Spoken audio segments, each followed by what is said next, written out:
This episode has been brought to you by Manscaped. The new Lawnmower 5.0 Ultra is every man's cheat code to look good, feel good, and turn the page on confidence this year.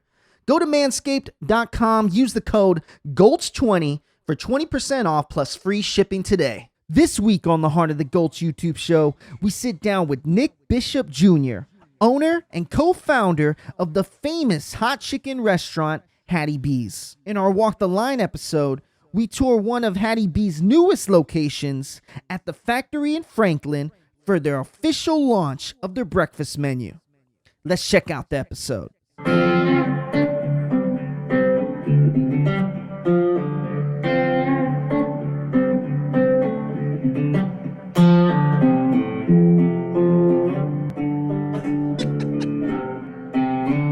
We are in the heart of the Gulch, but as you can see from behind me, we're not in the studio today. We are at the factory at Franklin with the one and only Nick Bishop Jr. with Hattie B's in the building.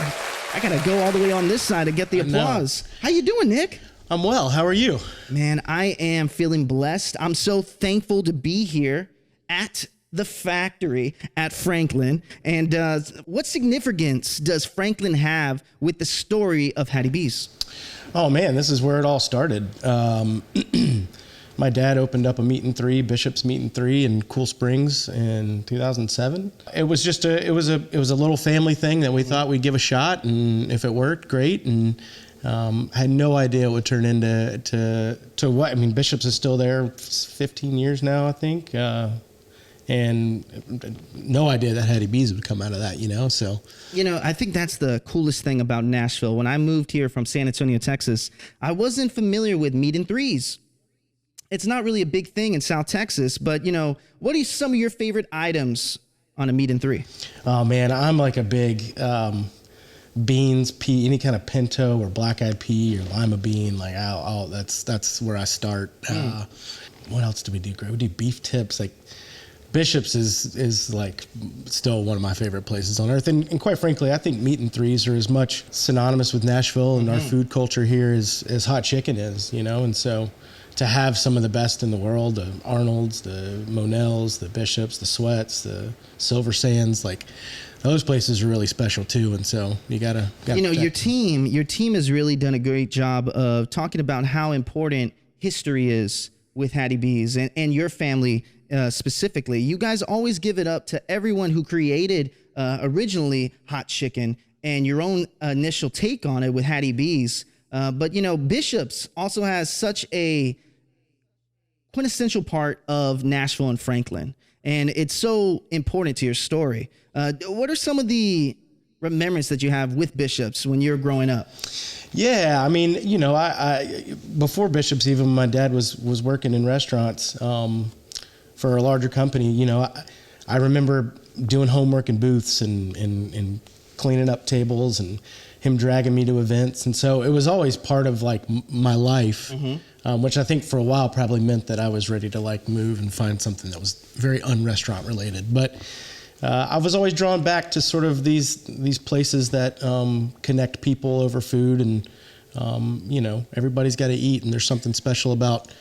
I think there's something special about restaurants in our society. I mean, especially ones that provide food that's of great value and quality and affordable, and the service is good. Like it can be a really a lift to your day, and that's a cool thing to provide. So, but yeah, I mean, to your point about, I think when you don't pay your respects and you don't tell the story about the pathways and how you got to this point, it gets lost. And I certainly understand our responsibility in that and how we've grown on a national level. But if we don't continue to tell those stories, then they go away. And Hattie B certainly didn't create hot chicken or make it famous.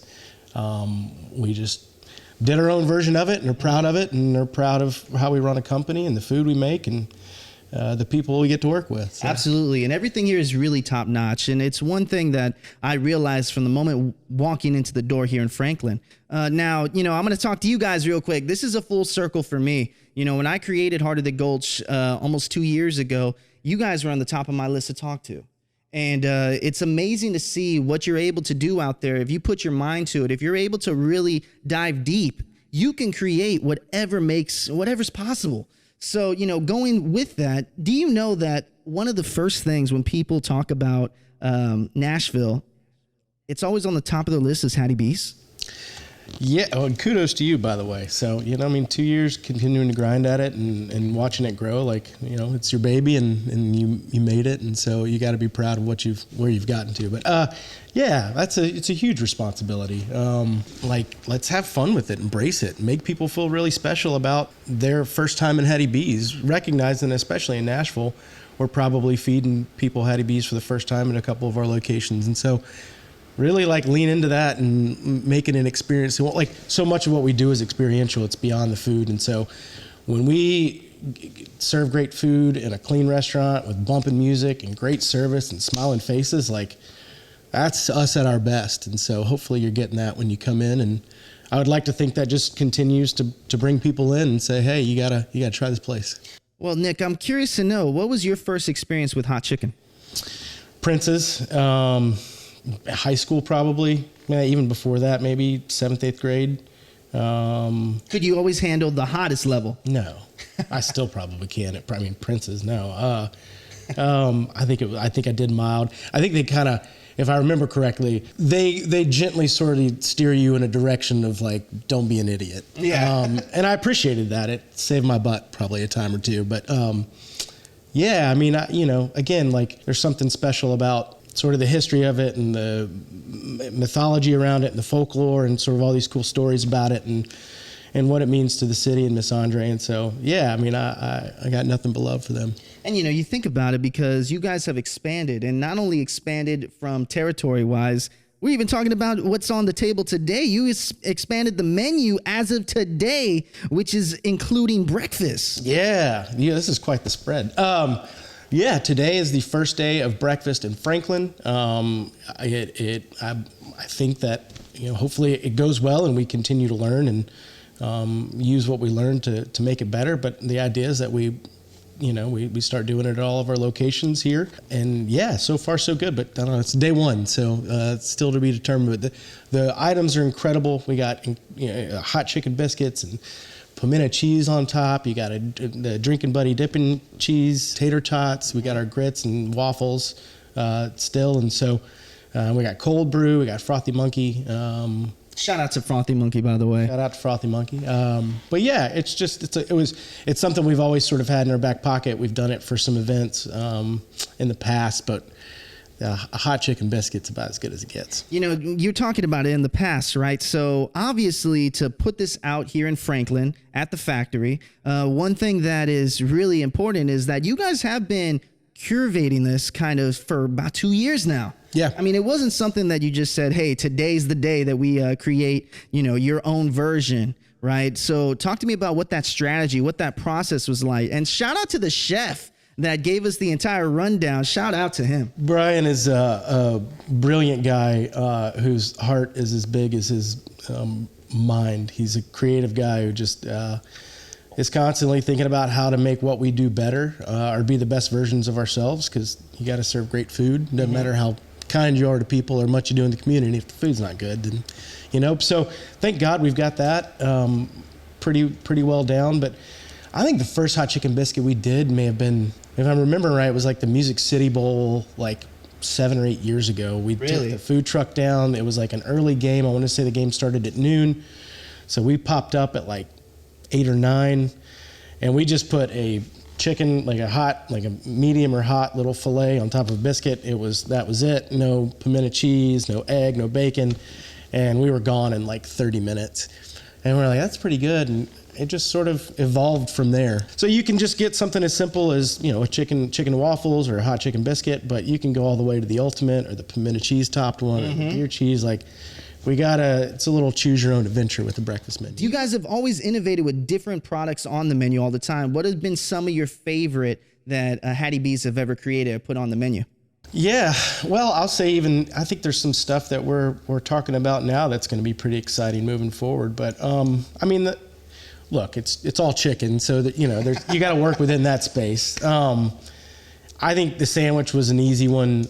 I think it's been overwhelmingly successful. I think the Dirty Bird fries are fun. We've talked over the years, and especially in the last couple, about having stuff that's a little more shareable. Maybe it comes out a little bit before. If you got hungry folks, you're trying to kind of get a little something going before, because hot chicken we're cooking to order. It's it can take a minute. And so the Dirty Bird fries are great. The fried pickles are awesome. Spending some more time promoting our grilled chicken program, which I think is fantastic. And it gives you a reason to we hope people will come back as often as they want, but the more options we can offer that allow you to do that, to engage at different levels, the better off we are. So, Nick, I was thinking about this earlier today when I was doing my research on you, was the strategy aspect of it. I think a lot of restaurateurs out there, to be a very successful restaurateur, is that you have to have great team. You have to have an amazing team behind you so you can have and put on those strategies in place. So real quick, shout out the team and let them know how much you appreciate them. I mean, it's there. We wouldn't be here without them. Everybody, the ones in this room, the ones helping us get breakfast off the ground. I have always been a subscriber of surround yourself with people smarter than you are, and let them do their thing. So you could ask them; they'll tell you that I'm smart because I know when to get out of the way at the right time and let people do their thing. So before we take our first break, where we have to thank the sponsors of the show, I want to talk about the Nashville community and how close restaurateurs are with other restaurants here in this town. I was looking at the bar that you guys have here at Franklin, that you had everyone from our friends at Southern Grist. You talked about Frothy Monkey. Is there always that sense of community here in Nashville, unlike any other city, where, restaurateurs are always networking and always talking to each other about how to make things better in their own community?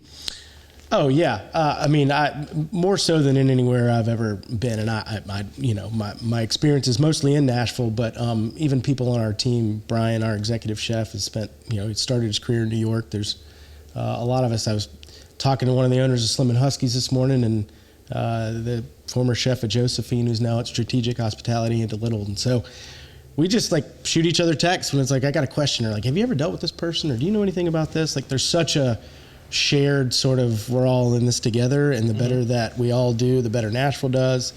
And so I think some of the friendships and relationships we've made in the restaurant business are some of the most powerful, because there's a lot of strength in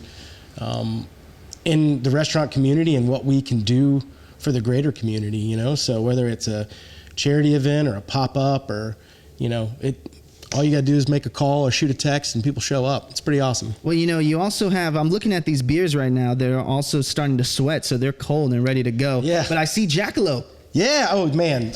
Again, the same sort of deal. A lot of these businesses started in the last, 10, 15 years. And so, we've all sort of had this career trajectory that's certainly been different, but has watched everybody grow into these incredible places. And you look at Slim being well out of Nashville now, and talking to Jackalope and watching how much they've grown and what they've done in the Wedgwood, Houston area. But Bailey and I go way back before Hattie B's, really before Jackalope.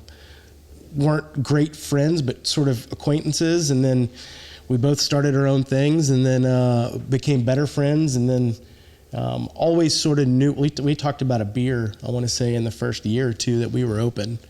Because hot chicken and cold beer was always our thing, and craft beer at that. And so, and then we got really busy, and then life took off and family started and all this stuff. And so then it was just all right, we'll get back around to it. And so really in the last year we said, let's really commit to this. Let's make something that's easy drinking, fun. I wanted it to kind of be more in their style, since they were the ones brewing it. And Drinking Buddy was just a fun, everybody needs a good drinking buddy. Hey, that's absolutely right. And speaking of our buddies out there, we're going to take a quick break, and we're going to shout out the sponsors to this episode, and we'll be right back with Nick right after this. Wintertime is almost over. Spring is on the way. So fellas, it's time to pull out your junk and assess the damage. Trim those hedges, mow those lawns, and no, I'm not talking about grass. I'm talking about what's in between your Manscaped new Lawnmower 5.0 Ultra is every man's cheat code to look good, feel good, and turn the page on confidence this year. Whether you're going for a trim or that clean-shaven look, this trimmer has you covered. Go to manscaped.com, use the code GOLDS20 for 20% off plus free shipping. All right, so Nick, I was super excited. We're talking a little bit off air here, but all the exciting expansions in my home state, Texas. We're talking Dallas and now Austin. Yeah, so we opened in Dallas going on 3 years ago, and Austin just about 6 weeks ago. It's been great. It's gone really well.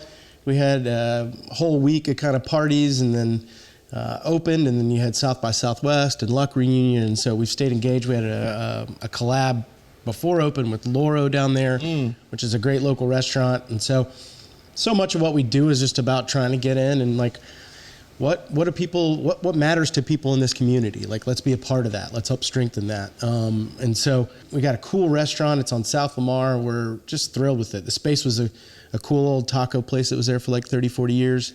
Maria ran it, and she was very beloved in the community.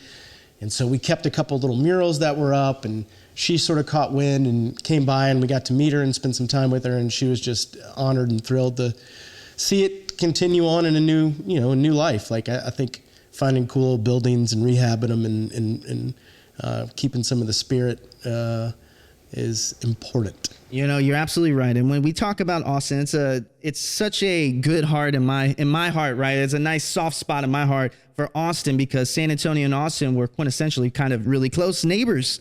And I find it very interesting, though, that it has taken a little bit of time for Hattie B's to get to Austin, because I think of Nashville. Let's talk about a little bit of the early days of Hattie B's, right? Because when we think about Hattie B's, we're talking about the one in Midtown, right? Yep. That was number one, August of 2012. Our landlords at Bishop's actually came to us, approached us in like 2011 and said, we've got this space near Vanderbilt, near Baptist Hospital, which was where my dad had worked previous to all of this, which is what brought us to Nashville in 1991. But the place was 1,400 square feet and in pretty bad shape, and they said, if you want it, it's basically yours. You know, rent wasn't much. Midtown wasn't Midtown quite yet. Lucky you. Very much so. So we got in there, and we spent the least amount of money we've ever spent to build out a store, ever will spend to build out a store, and it didn't go right away. I mean, it was a lot of friends and family for the first few months, and then we're really blessed and fortunate enough to get some cool press in food and wine from the chefs at the Catbird Seat, and they named us one of their 10 best plates in Nashville. And we really were, like, within 6 months of being open, kind of got hit with that, and we didn't have some of the team we have around us now to help us with the press stuff, and so we just were like, okay, cool. We cut out a picture and put it on the wall, and then more press happened and more people started finding out, and it was just this really cool kind of organic thing that was a lot of word of mouth, a lot of just shaking hands and saying hello to people, and there's something powerful about that. You know, that's something about Nashville, though. I think Nashville is that word of mouth city where word travels so fast here, whether it's the newest restaurant to the oldest restaurant. If you have a community, a sense of community here in this town, you're going to make it very well in this town. But, let's dive a little deeper about Midtown, because that was my first experience with Hattie B's, was on the Midtown location. Yeah. And I was surprised the square footage. Man, when you talk about that is one area where you can just get some hot chicken, eat and get out, because there is always a bumping line. But that's not the biggest line I've seen here in Nashville. We'll get to that one in a minute. But Midtown always has a line of folks. And the people that work in Midtown are always really quick about getting the food out. Yeah, Midtown is so, it was so tiny. I can remember the guys who helped the construction, they might have slept in there half the time. They were just country guys my dad had known, and who were like, yeah, we'll figure it out. And we got some barnwood from a old farm of a friend I knew, and still there to this day. Still there to this day. And look, I think that the part of the reason we've got bigger and nicer and cleaner and not cleaner, but bigger.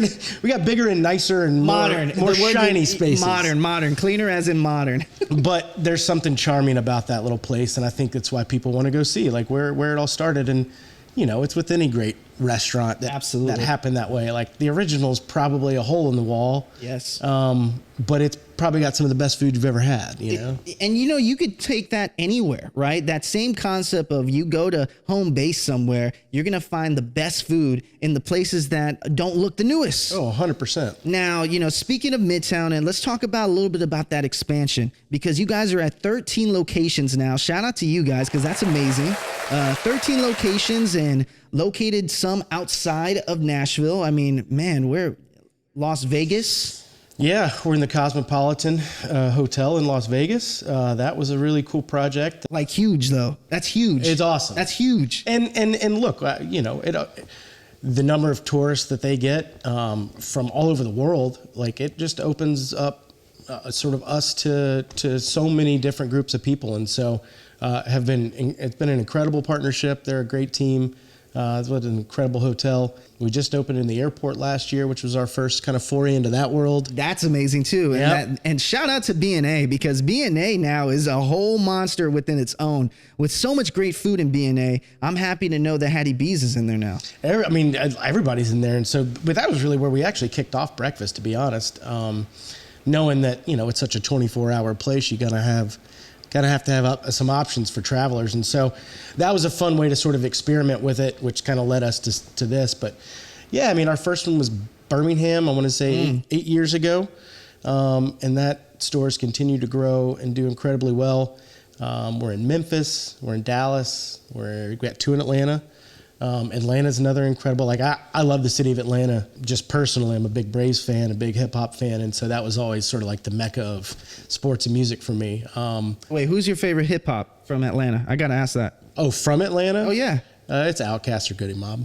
You know what? I'll give you a high five on that, because I'm a big Outkast fan. Yeah. Huge Outkast fan. Sure. Southern playlistic Cadillac music. I'm an 80s kid, but I grew up in the 90s, and so but Tribe, Wu-Tang, De La, all that, Leaders of the New School, that was always kind of my Speaking jam. of Atlanta, because Atlanta's food scene is honestly unlike any kind of food scene, and when you talk about hot chicken in Atlanta, that is just as quintessential as Nashville. Yeah. So talk to me about, having that Atlanta location of Hattie B's, and what has it meant to the community there, and how have you seen it grown? Our first one was this cool old Phillips 66. It's got this big mid-century kind of bat wing where the pumps and stuff were under.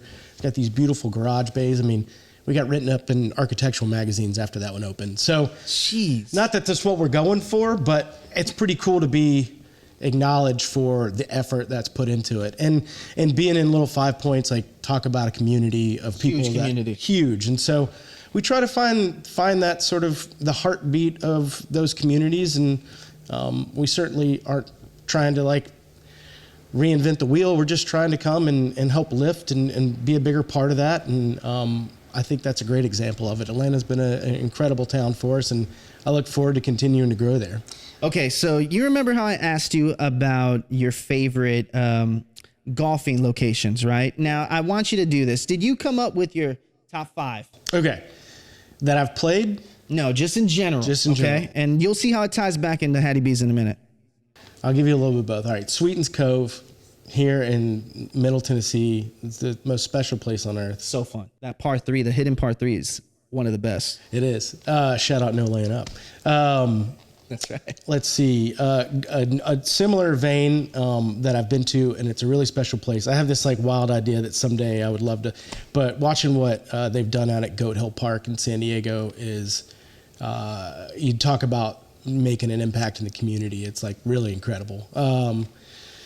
If you've been to Augusta, you gotta got to talk about it. Yeah, it's it is Masters Week while we're filming this. Exactly. Yeah. So shout out to Augusta and the Azaleas. I got to go play a hoopie in South Georgia with a good friend, and that's I probably didn't deserve to do that given my golf game, but was grateful for the experience. It's one I'll never forget. You have no idea you're in America when you're down there. It's you're in a foreign land. It's wild. You know what? Let's keep it with 4. Okay, let's keep Let's with do 4 that. now. And let me tell you why. Because now you have 13 locations of Hattie B's. And out of those 4 that you just called out, where would you rank those 4? So if it was Augusta National, what Hattie B's location would be Augusta National? Oh, that's not fair. Yeah, you gotta rank these in the same way that you just talked about those 4 that mean so much to you. All right. Augusta National would be, it's like the biggest, shiniest, right? Mm-hmm. The most well-known tradition, too. One that everyone loves to go to and watch. So it's probably Midtown or maybe 5th and Broad, but I'd say Midtown would be Augusta. Okay, now give me Sweetens Cove. Where's that for Hattie B's?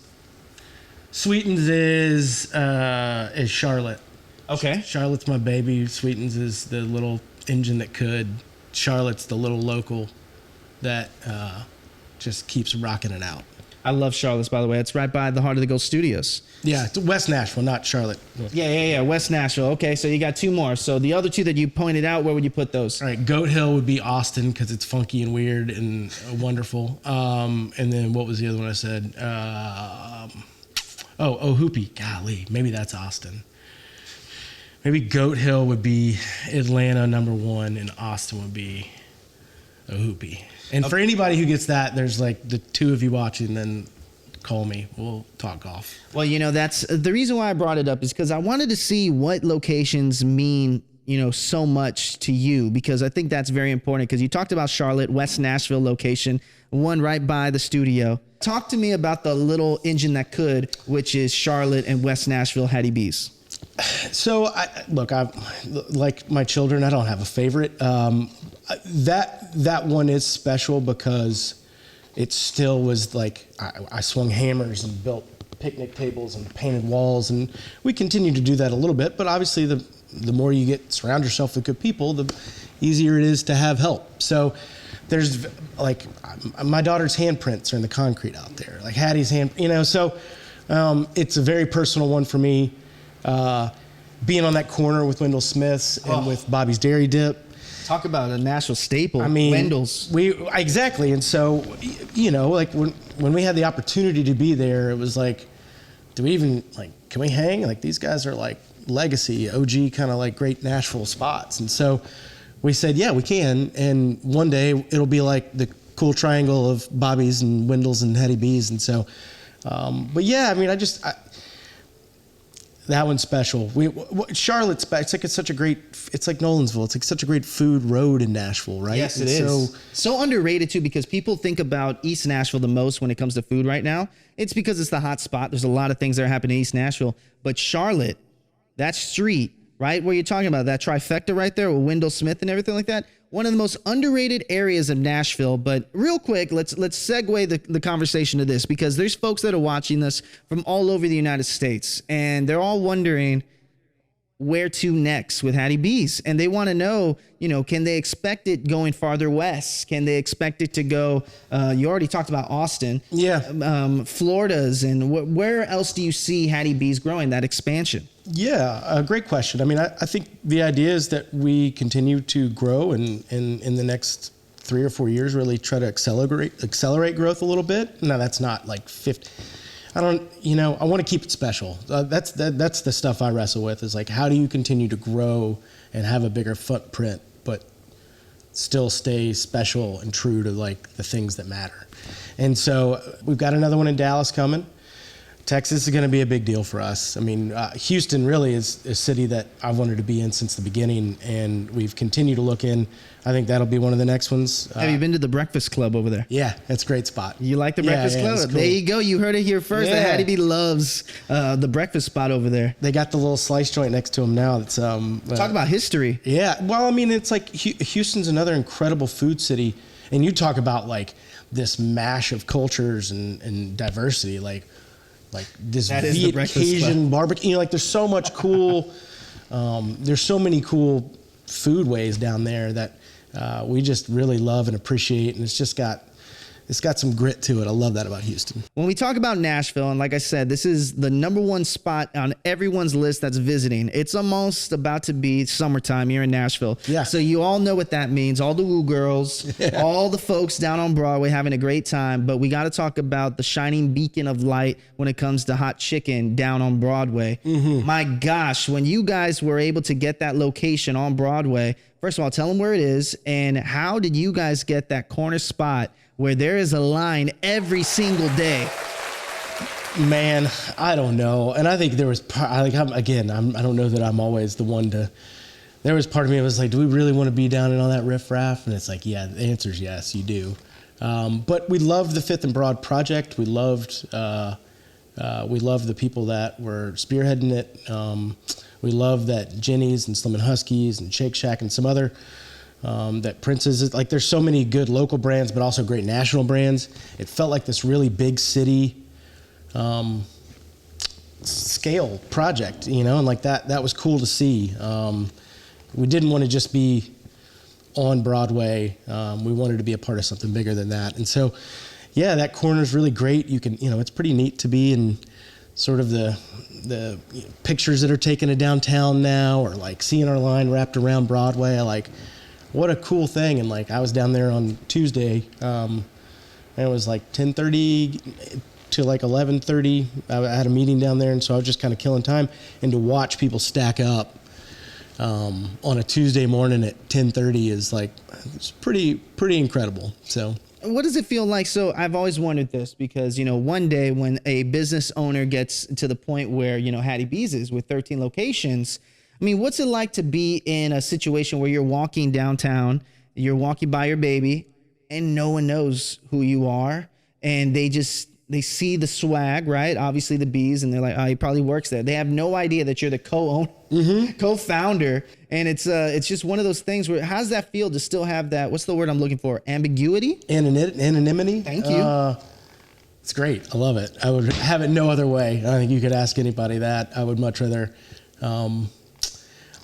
put the shine on somebody else. Like I said, it's not from like oh shucks, or like I'm not like, I enjoy this stuff, but it's not like my natural. I'm much better at just kind of having a casual conversation, but and that's with lights and cameras and everything like that. Yeah. But like I like, that's more my personality. I'm pretty low key. I like being able to move without having to think about that stuff. Not that anybody really cares. So I don't know. It's just cool to me. It's such an interesting take. And speaking of which, we have a section on this show. It's our last section on the show. It's called Crowd Noise, where fans of you have questions that they would like to ask you. Okay. And we're going to take a quick break. We're going to come right back with Crowd Noise. I'm excited to hear what you think about these questions I got. I love it. All right, we'll be right back.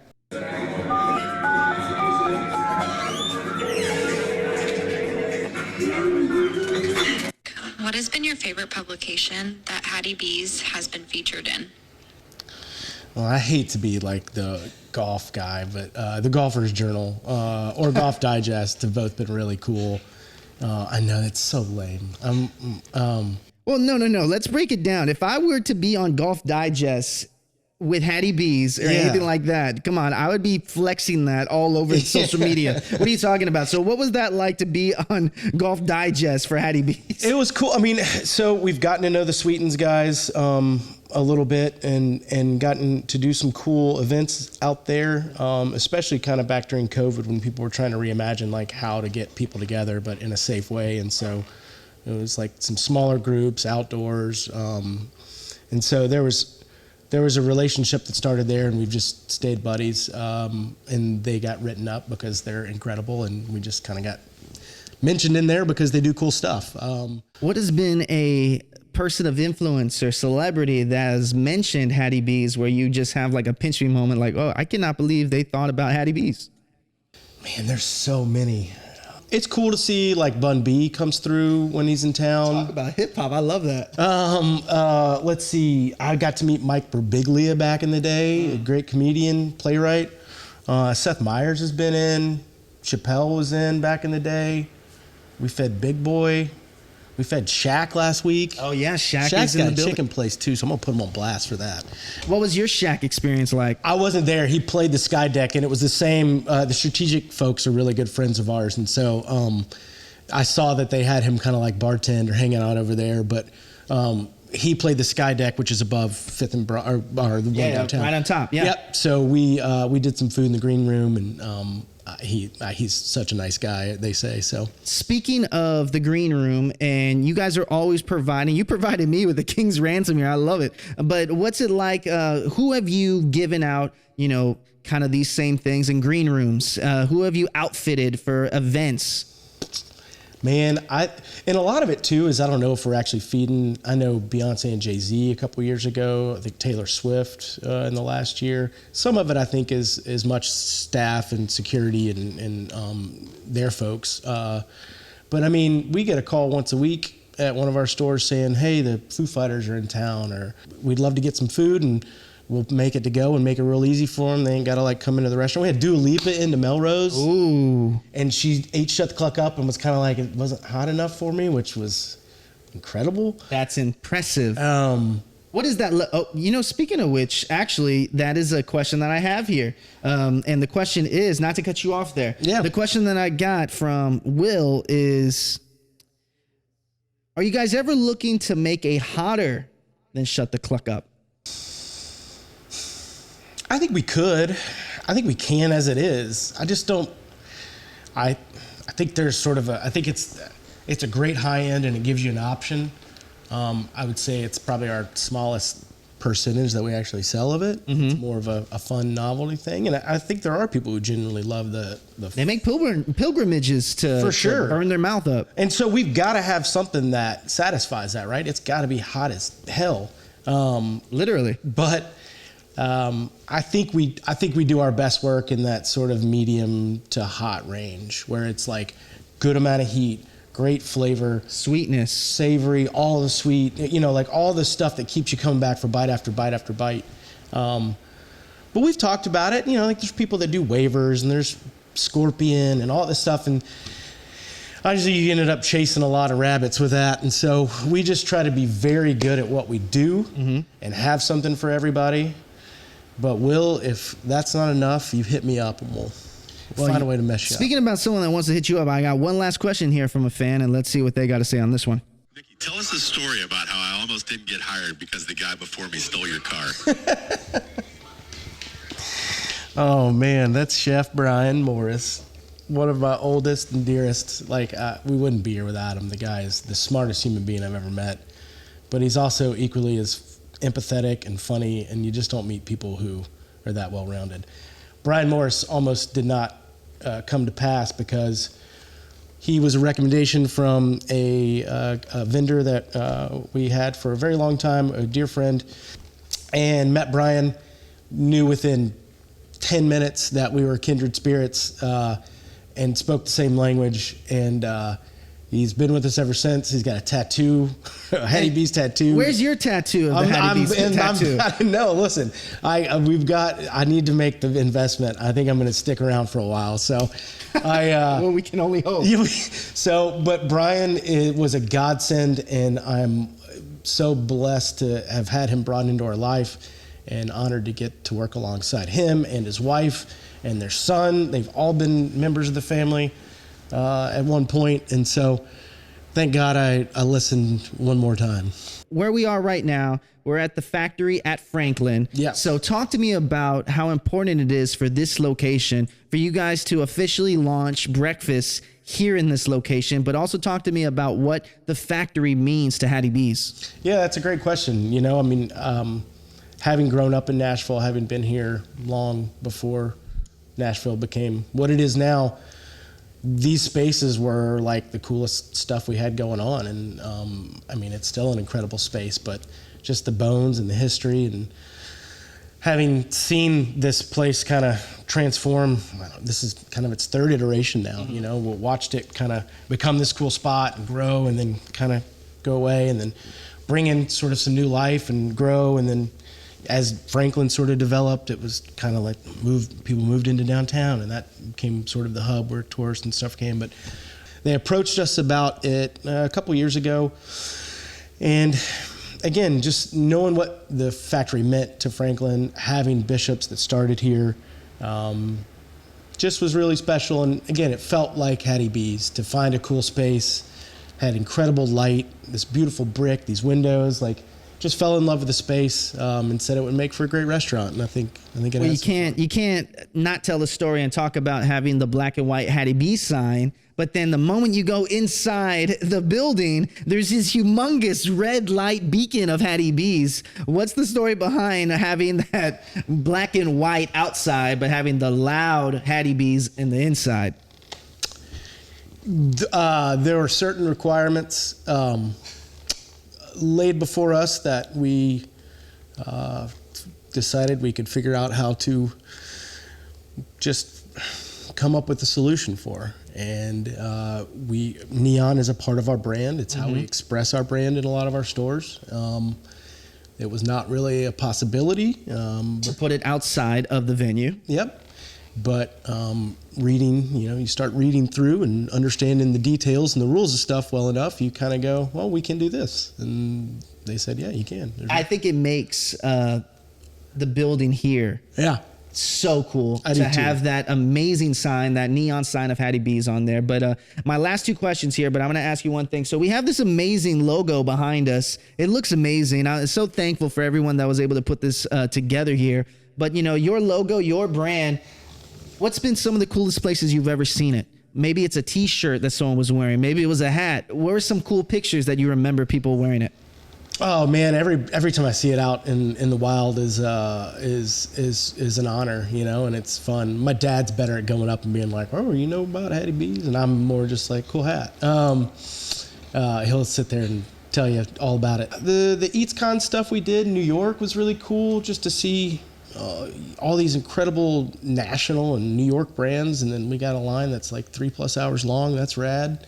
The Vegas. Oh yeah, the Vegas Strip. That's cool. I mean, come on. Yeah, how can you beat that? The Cosmopolitan too, which is one of the best places for our age demographic to have a good time, is the Cosmo. Really, it's the coolest. I mean, they got great music. Obviously, a lot of fun stuff to do. Great shows, great food.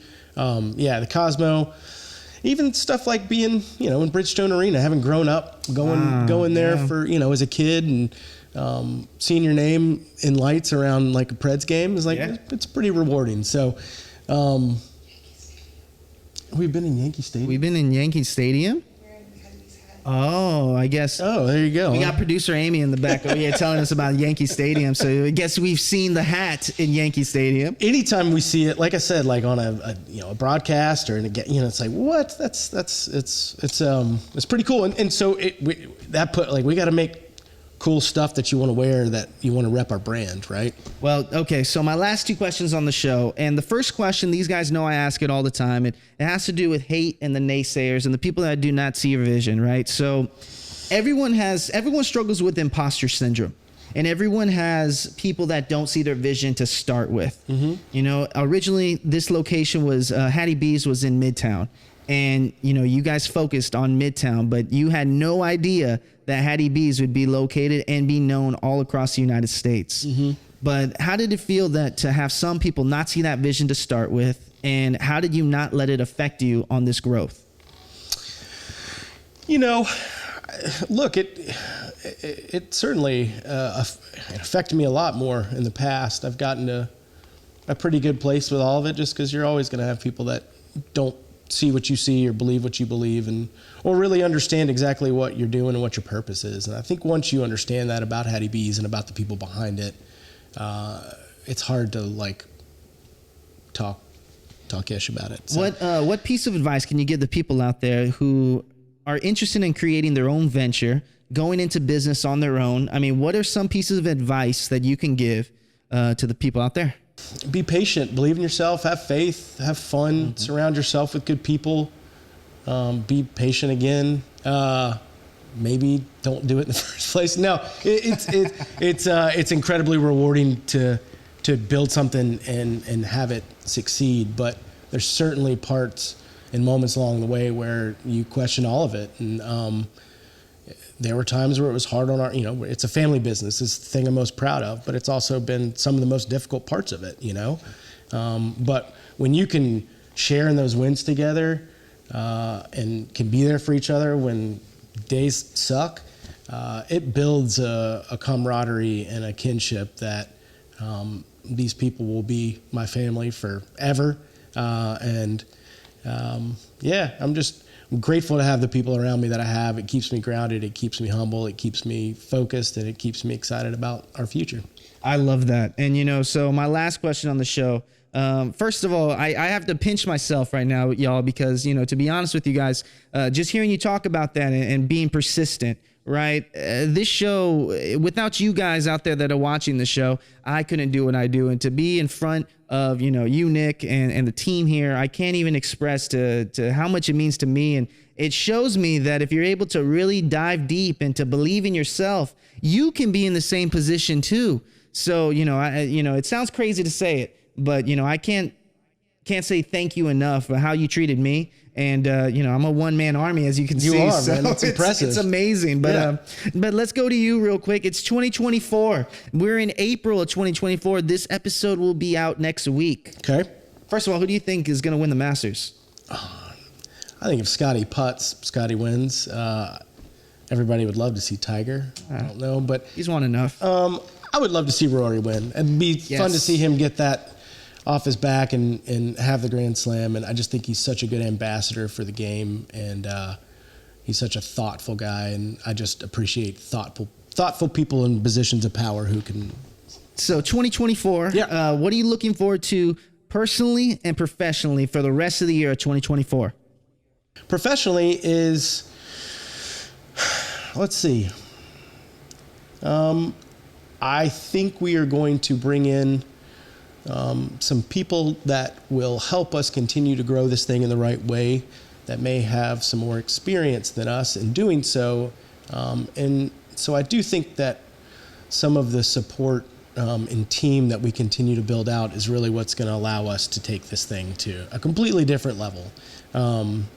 Any new openings? Yeah, we got Dallas. We just did Austin, like I said. I don't think it'll end up this year, but I do think. I'll say it. I think Huntsville's going to be. Have we done that? Have we announced Huntsville yet? Well, I just announced Huntsville. There you go. There you go. You got it from the source, y'all. We're continuing to look for another one in Atlanta, Houston. So I would love it if in the next 18 months that we open a Houston, another one in Dallas, potentially Huntsville, and then another one in Atlanta. That's the hope. So. Well, you know what? I'm excited for you guys. And, there's like I said, it's a pinch me moment for me to be here sitting with you. Thank you. I'm very thankful for Hattie B's and the way you guys treated me. So the way that we tee off your day in the life, which we filmed it before this episode that we're filming right now, Correct. is you look straight into that camera right there, you say your name, and you say, "This is how I walk the line." And we're going to see, the location here at the factory at Franklin, Okay. and see this amazing spot that you got going on. So right here, right after this applause, say your name and say, "This is how I walk the line." Okay?